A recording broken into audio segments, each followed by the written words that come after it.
Chaleureuses salutations à tous. Cette semaine, M. Winner-Pierre était au siège central pour enregistrer des émissions de radio de 15 minutes qui seront diffusées dans quelques régions francophones. M. Wallace Smith a déjà enregistré une émission sur le cavalier au cheval blanc de l'Apocalypse, proposant la brochure Quelle est l'identité de l'Antéchrist. M. Rob McNair a ensuite enregistré une émission sur le cheval roux, faisant la promotion de la brochure La bête de l'Apocalypse, mythe, métaphore ou réalité à venir. J'ai enregistré le troisième volet de cette série intitulé Les chevaux noirs et verdâtres de l'Apocalypse, et j'ai proposé la brochure Pourquoi Dieu permet-il les catastrophes naturelles.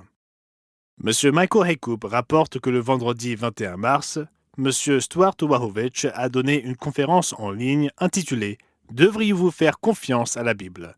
Le Bureau canadien organise également une réunion d'intégration avec la société de réseaux sociaux qu'il utilisera à Hong Kong pour préparer des campagnes publicitaires visant à promouvoir des brochures et des réalisations point de vue spécifiques.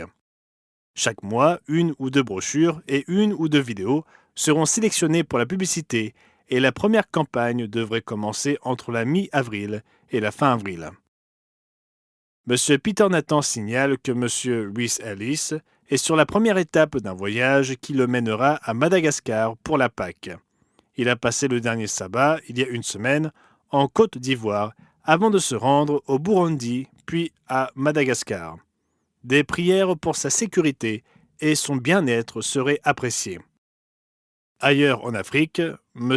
Simon Mutama est rentré chez lui à Nairobi après une longue visite en Ouganda, où il s'est rendu à Fort Portal, situé à la frontière occidentale de l'Ouganda avec le Congo. Nous avons une petite congrégation à Fort Portal qui s'est agrandie au fur et à mesure que les réfugiés fuyaient le conflit dans la région de Goma, au Congo, avec un autre pays voisin, le Rwanda. Dans le cadre de sa visite, M. Mutama a baptisé 3 personnes. Le conflit entre le Rwanda et le Congo crée des tensions. Le Rwanda a expulsé tous les diplomates belges en réponse aux sanctions de l'UE, ce qui ne fera qu'aggraver les divisions et les problèmes.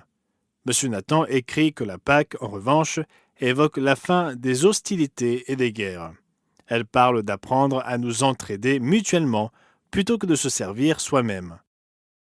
En tant que prémisse, nous avons la possibilité d'apprendre cette leçon maintenant avant le reste de l'humanité. Ces rapports soulignent le fait que nous avons des frères et sœurs dispersés dans le monde entier, du Rio Grande, près de la pointe sud de l'Amérique du Sud, au nord gelé des îles du Pacifique Sud, à la côte ouest de l'Amérique du Nord et toutes les régions intermédiaires.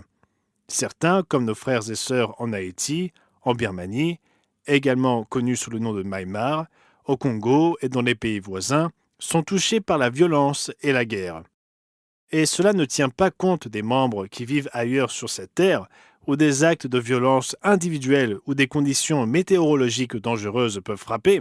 Veillons donc à nous souvenir les uns des autres dans nos prières, car Satan est très en colère à cause de la signification de la Pâque, et il semble se réjouir de créer des problèmes pour le peuple de Dieu chaque année à cette époque.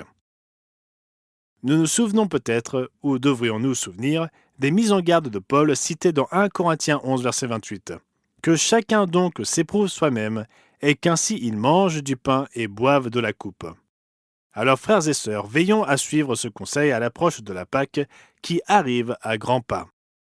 Donc c'était Gerald Weston pour l'Église du Dieu vivant, la semaine se terminant le 29 mars 2025. Passez un merveilleux sabbat.